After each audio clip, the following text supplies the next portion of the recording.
Jamani, nakuja.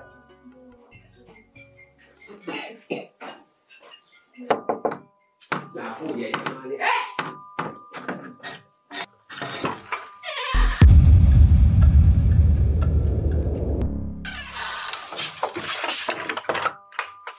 Mbona ghafla?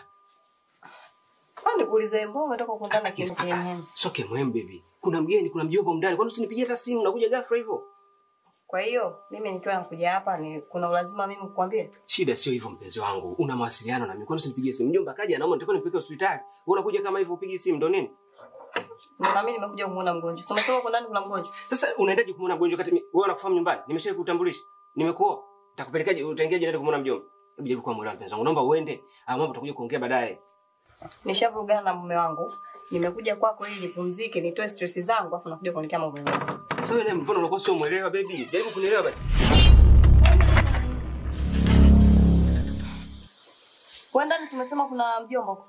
Nisikilize basi. Naomba basi nisikilize mimi sawa mpenzi wangu. Naomba nisikilize. Hebu achana na mambo. Nisikilize. Mgonjwa mwenyewe ndo huyu. Na ndo mjomba huyo. Baby jaribu kunielewa basi.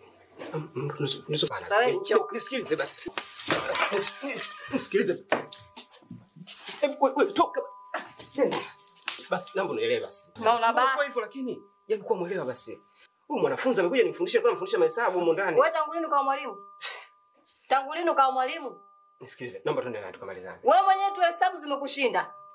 Tangu lini ukawa mwalimu wa hisabati? Hebu acha mambo. Unajua nyumba ya watu tunapiga kelele. Naomba tuende ndani tukazungumze mpenzi wangu. Tuende ndani please. Naomba.